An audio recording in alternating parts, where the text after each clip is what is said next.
ఓం సాయిరాం. బాబా భక్తులందరికీ కూడా నమస్కారం అండి. అందరూ కూడా సుఖంగా సంతోషంగా ఎప్పుడూ కూడా ఆనందంగా ఉండాలి అని చెప్పి ఆ బాబాగారి తరపున నేను కూడా మనస్ఫూర్తిగా కోరుకుంటున్నాను. ఈరోజు బాబాగారు అందించే సందేశం ఏంటి అంటే కనుక, తల్లి, ఇది నువ్వు నమ్మని నిజం. ఒక్కసారి ఈ రహస్యం తెలిస్తే నీ భర్త నిజ స్వరూపం బయటపడుతుంది. జాగ్రత్త తల్లి, మోసపోబోతున్నావు, ఆల్రెడీ మోసపోతున్నావు కూడా అని చెప్పి ఏదో తెలియని సందేశంతో బాబాగారు మన ముందుకు వచ్చారండి. మరి బాబాగారు ఏ సందేశం అందించినా కూడా అది మన మంచి కోసమే, మన భవిష్యత్తు కోసమే అని చెప్పి మనందరికీ కూడా తెలిసిన విషయమే కదా. సందేశం వినేవారు చివరి వరకు వినే ప్రయత్నం చేయండి. మధ్య మధ్యలో స్కిప్ చేస్తే మీకు ఏది కూడా అర్థం కాదు. చివరి వరకు వినండి. ఆలస్యం చేయకుండా వీడియోలోకి అయితే వెళ్ళిపోదాం.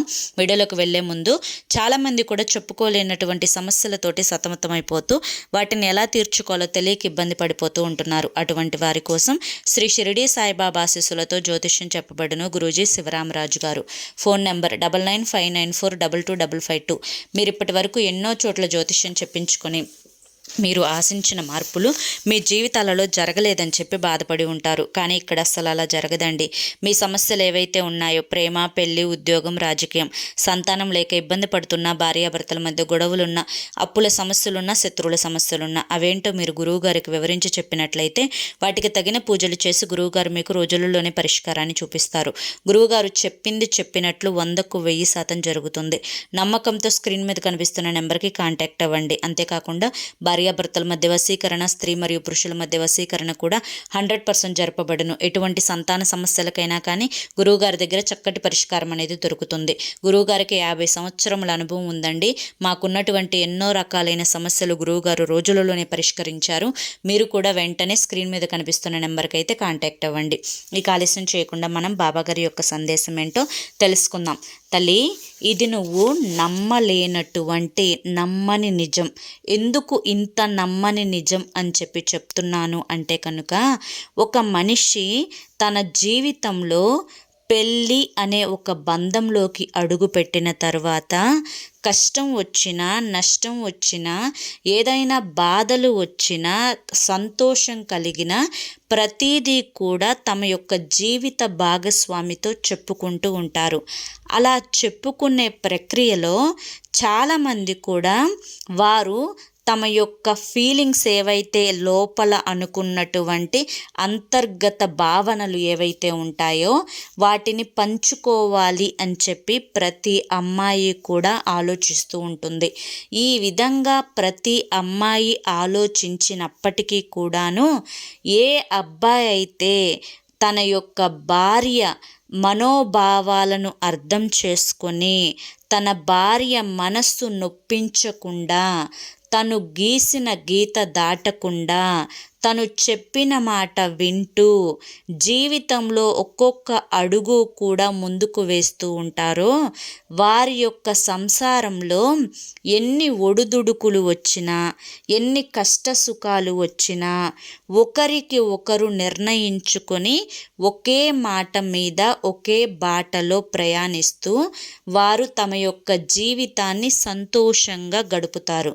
కానీ అందరి జీవితం కూడా వడ్డించిన విస్తరాకులాగా ఉండదు. కొంతమంది జీవితాలలో కష్టాలు, నష్టాలు, బాధలు అనేవి వారి వెన్నంటే ఉంటూ ప్రతి క్షణం బాధ పెడుతూ ఉంటాయి. ముఖ్యంగా ఈ యొక్క బాధలన్నింటికీ కూడా కారణం ఒకరి యొక్క మనస్థితి అనేది మరొకరితో కలవకపోవడం వల్ల వస్తుంటాయి.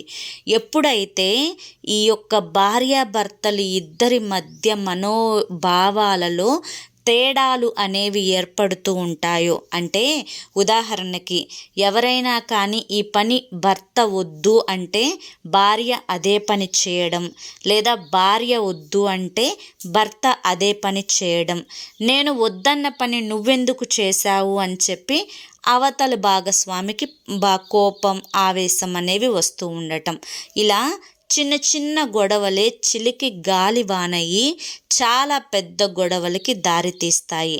కొంతమంది జీవితాలలో ఇవే ప్రతిరోజు కూడా జరుగుతూ ఉండడం వల్ల కొంతమందికి నా మాటే నెగ్గాలి, నీ మాట నేనెందుకు వినాలి అని చెప్పి ఇగోలు, పంతాలు, పట్టింపుల వల్ల, మరికొంతమంది నేను సంపాదిస్తున్నాను కదా, నువ్వు సంపాదించట్లేదు కదా, నువ్వు నేను చెప్పినట్లు వినాలి, నేను తీసుకొచ్చి పెడుతుంటే నువ్వు కూర్చొని తింటున్నావు, అంతేకాని నువ్వు చెప్పిన మాటలు వినాల్సినంత అవసరం నాకు లేదు అని చెప్పి మరికొంతమంది ఇద్దరు ఉద్యోగస్తులైతే నువ్వు సంపాదిస్తున్నావు, నేను సంపాదిస్తున్నా, నీ మాటకి ఎంత విలువ ఉందో నా మాటకు కూడా అంతే విలువ ఉంది, నేను నీ మాట వింటున్నప్పుడు నువ్వు నా మాట ఎందుకు వినవు అని చెప్పి ఒకరికొకరు ఈగోలు పోవడాలు, ఒకరికొకరు నాదే పైచేయిగా ఉండాలి అని చెప్పి హక్కుల గురించి మాట్లాడటాలు, ఇవన్నీ కూడా భార్యాభర్తల మధ్య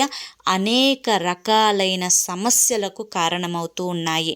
ఇక్కడ సమస్య ఏదైనప్పటికీ కూడాను, ఇద్దరిలో తప్పు ఎవరిది ఉన్నప్పటికీ కూడాను, ఈ యొక్క ఎఫెక్ట్ ఏదైతే ఉంటుందో కుటుంబం మొత్తం మీద కూడా పడుతుంది.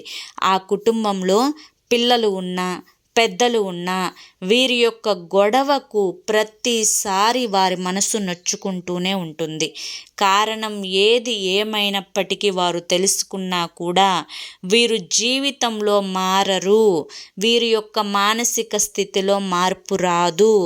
ఒకరు ఎక్కువ కోప్పడినప్పుడు మరొకరు తగ్గడంలో తప్పే ఉంది, వీరు తగ్గరు అని చెప్పి ఒక రకమైన నిర్ణయాన్ని తీసుకొని ఆ పిల్లలు కానీ పెద్దలు కానీ అసంతృప్తికరమైన జీవితాన్ని గడపడం అలవాటు చేసుకుంటూ ఉంటారు. తల్లి, ఇక్కడ నీ భర్త నిజ స్వరూపం అని చెప్పి నేను ఎందుకు చెప్పాను అంటే కనుక, ఇక్కడి నుంచి నేను చెప్పే ప్రతి మాట కూడా నీ మనసుకి కాస్తంత బాధను కలిగించవచ్చు, అయినా కూడా జాగ్రత్తగా వినే ప్రయత్నం అయితే చెయ్యి. ఇక్కడ భార్యాభర్తలు అంటే కనుక ఒకరికి నొప్పి కలిగితే మరొకరి కళ్ళల్లో నీరు రావాలి, ఒకరికి బాధ కలిగినప్పుడు నేనున్నాను అనే ధైర్యాన్ని, భరోసాని ఇవ్వగలగాలి. ఒకరు ఒంటరిగా ఫీల్ అవుతున్నప్పుడు నీకు అంత అవసరం లేదు, ప్రపంచమంతా వేరొక వైపు ఉన్నా, నీకు సపోర్టుగా లేకపోయినా నేను నీకు సపోర్టుగా ఉంటాను అని చెప్పి భర్త నిలబడాలి. కానీ ఇక్కడ నీ జీవితంలో జరుగుతున్నది ఏంటి అంటే కనుక, నీ భర్త నీకు ఎప్పుడూ కూడా సపోర్టుగా నిలబడిందే లేదు.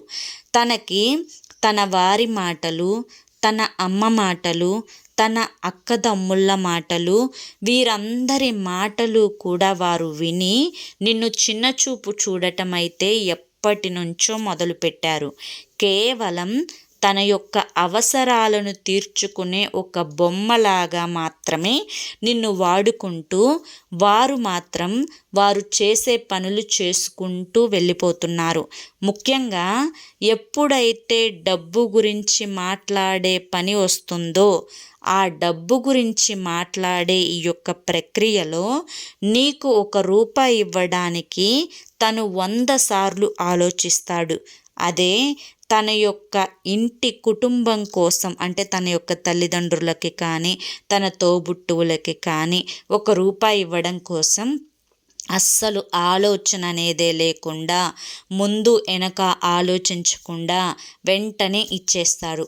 ఇక్కడ తల్లిదండ్రులను చూడొద్దు అని చెప్పి నేను చెప్పడంలా, తోబుట్టువులని చూడొద్దు అని చెప్పి నేను చెప్పడంలా, కానీ బాధ్యత అనేది ఒకటి ఉంటుంది. ఈ యొక్క బాధ్యతను నిర్వర్తించే ప్రక్రియలో భార్య దగ్గర బాధ్యత ఎంతవరకు ఉండాలి, తల్లిదండ్రుల దగ్గర తోబుట్టువుల దగ్గర బాధ్యత ఎంతవరకు ఉండాలి అనేది ఆలోచించుకోవాలి. ఇక్కడ భార్య మనసు నొచ్చుకోకూడదు, అక్కడ వారి మనసు నొచ్చుకోకూడదు. కాబట్టి ఎక్కువగా ఎవరికి విలువ ఇవ్వాలి అనేది నువ్వు ఆధారం చేసుకొని దానిని పట్టి వారు వేసే అడుగు అనేది వేయాలి.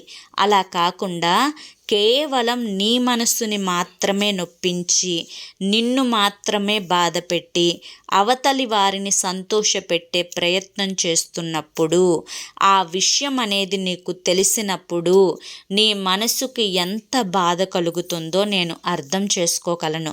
ఒక్కొక్కసారి నువ్వు నా దగ్గరికి వచ్చే మొరపెట్టుకుంటూ ఉంటున్నావు, బాబా నా భర్త నేను చెప్పిన మాట వినడం లేదు, నాకు నచ్చినట్లుగా నడుచుకోవడం లేదు, నేను ఏదైతే వద్దు అని చెప్తానో దానికి వ్యతిరేకంగా తన యొక్క నడవడిక అనేది ఉంటుంది.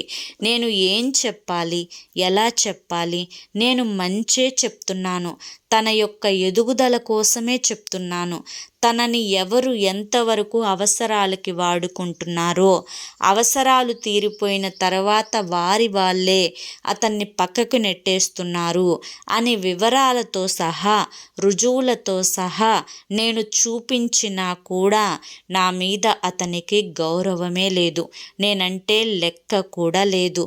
ఎప్పుడు తన వాళ్ళు అని చెప్పి తన వాళ్ళ చుట్టూ తిరుగుతున్నారే తప్ప నన్ను నా బిడ్డల్ని పట్టించుకోవడం లేదు అనిపిస్తుంది. కానీ కొన్నిసార్లు తను లేకపోతే మా బిడ్డల భవిష్యత్తు ఏమైపోతుంది అని చెప్పి భయం వేస్తుంది. బాబా ఏది ఏమైనప్పటికీ కూడాను నేను వారి యొక్క తల్లిదండ్రులను చూడొద్దు అని చెప్పడంలా, కానీ భర్తగా తన యొక్క బాధ్యతను నిర్వర్తించాలి, తన బాధ్యతను మర్చిపోకూడదు అని చెప్తున్నాను. అలాగే మరికొంతమంది మగవారి యొక్క జీవితంలోకి మరొక స్త్రీ అడుగు పెడుతూ ఉంటుంది. ఈ యొక్క పరాయి స్త్రీ కారణంగా భర్తలలో చాలా రకాలైన మార్పులు అనేవి కనిపిస్తాయి. అంటే అప్పటి వరకు ప్రేమగా ఉన్న భర్త ఈ పరాయి స్త్రీ యొక్క వ్యామోహంతో తన భార్య మీద ప్రేమను తగ్గించి చూపించడం, లేదా అసలు ప్రేమనే చూపించకపోవడం, అలాగే డబ్బుని ఇవ్వకపోవడం, పిల్లలకి మంచి చెడు, చదువు, సంధ్య, ఆరోగ్యం ఇవి ఏవి కూడా పట్టించుకోకుండా ఉండడం, ఎప్పుడూ కూడా బయటకు వెళ్ళాలి అని చూడడం, బయటకు వెళ్ళి వారి యొక్క స్నేహితులతో ఉన్నాను అని అబద్ధం చెప్పి తన దగ్గరికి వెళ్ళడం, అలాగే వచ్చే 10 రూపాయలు కూడా తన కోసమే ఖర్చు చేయడం, ఇంట్లో ఏది కూడా వాడకుండా నలుగురికి తెలిసినా కూడా పర్వాలేదు అని అనుకొని తన యొక్క కుటుంబంలో తన భార్యను, బిడ్డలను వారి యొక్క మాటలతోటి హింసిస్తూ ఉండడం, ఇలా ఈ రకంగా కూడా బాధపడే స్త్రీలు చాలామంది ఉన్నారు. ఇక 100లో 90 మందిని మనం గమనించుకున్నట్లయితే మద్యపాన కారణంగా డబ్బుని, ఇంటిని, ఒంటిని గుల్ల చేసుకొని అనారోగ్యాల పాలై వారు తమ జీవితమంతా కూడా హాస్పిటల్లో ఉండే ఆ యొక్క జీవితాన్ని గడుపుతూ చేతిలో డబ్బున్నప్పుడు ఇష్టం వచ్చినట్లు ఆగం చేసుకొని, చేతిలో డబ్బు లేనప్పుడు తల పట్టుకొని ఏడ్చే వారిని కూడా చాలామందిని నేను చూశాను. బిడ్డ, ఇక్కడ నేను ఇంతమంది ఇన్ని రకాల యొక్క మనుషుల ఉదాహరణలు చెప్పాను. ఇలా వీటన్నింటిలో కూడా నువ్వు మంచివాడివా, లేకపోతే నీ భర్త మంచివాడా కాదా, లేదా నీ భర్త నిన్ను చూసుకోకుండా వారి యొక్క కుటుంబ సభ్యులను, అంటే వారి యొక్క అమ్మ, నాన్న, అక్క, తమ్ముడు వీళ్ళని చూసుకుంటున్నారా, చేసే పని యొక్క సంపాదన ఎంత అని నీకు చెప్పడం లేదా, లేకుంటే కనుక నిన్ను ప్రతి నిమిషం ఏదో ఒక కారణంగా డబ్బు కోసం విసిగిస్తూ, వేడిపిస్తూ, వెంటపడి విసిగిస్తున్నాడా, లేదా మరొక పరాయి స్త్రీ కారణంగా నిన్ను నిర్లక్ష్యం చేస్తున్నాడా, లేకుంటే కనుక ఎప్పుడూ కూడా స్నేహితులు, మద్యపానం అని వాటి చుట్టూ తిరిగే ప్రయత్నం చేస్తున్నాడా. ఇక్కడ వీటన్నింటిలో కూడా నీ భర్త ఏ జాతికి చెందిన వాడైనా కూడా నష్టపోతుంది మాత్రం నువ్వు, నీ బిడ్డలు. మరి ఈ నష్టం నుంచి తప్పించుకునే దారే లేదా బాబా అంటే కనుక ఖచ్చితంగా ఈ నష్టం నుంచి తప్పించుకునే దారి అయితే ఉంది. కానీ దానికి కొంత సమయం అనేది పడుతుంది.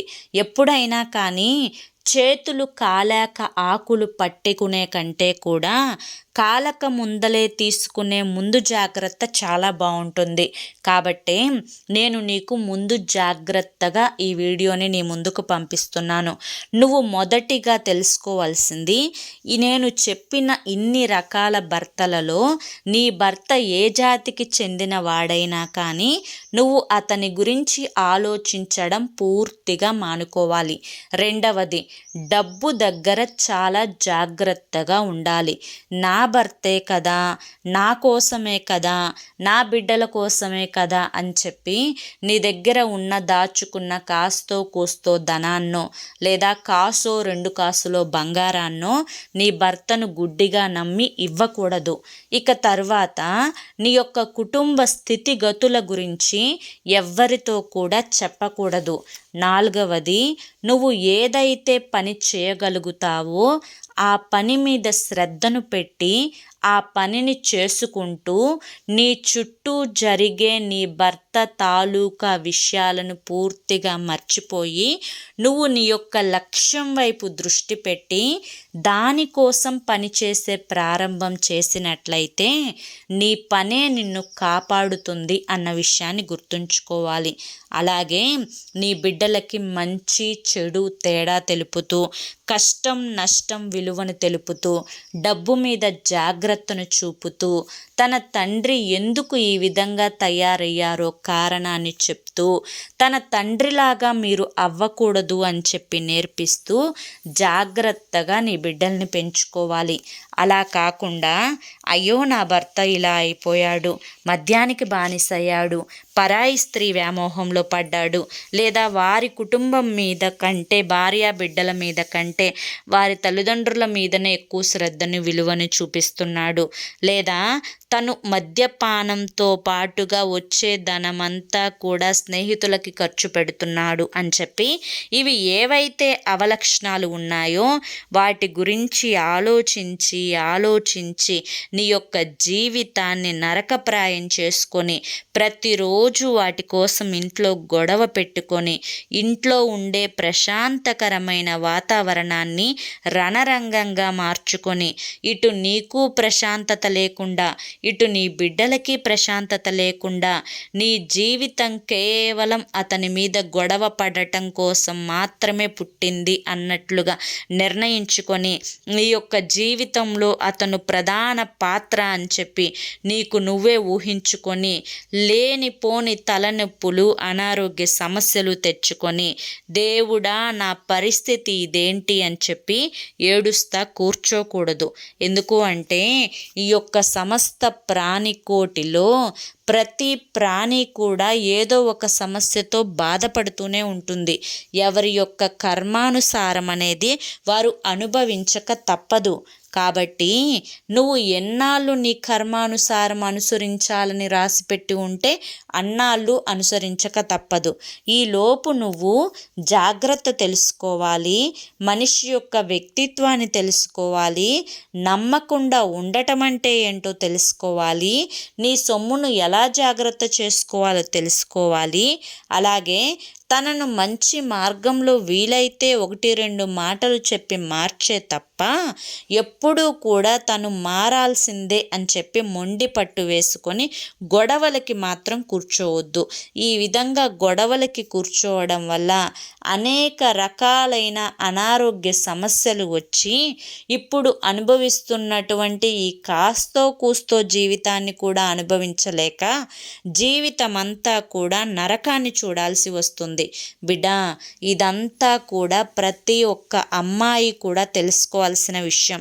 ఎందుకంటే ఇప్పుడు చాలామంది మగవాళ్ళు మేము మగవాళ్ళం, మేము బయటకు వెళ్తున్నాం, మేము సంపాదించుకుంటున్నాం అని ఒక చిన్నపాటి ఇగోనైతే ఆడవాళ్ళ దగ్గర చూపిస్తూ ఉన్నారు.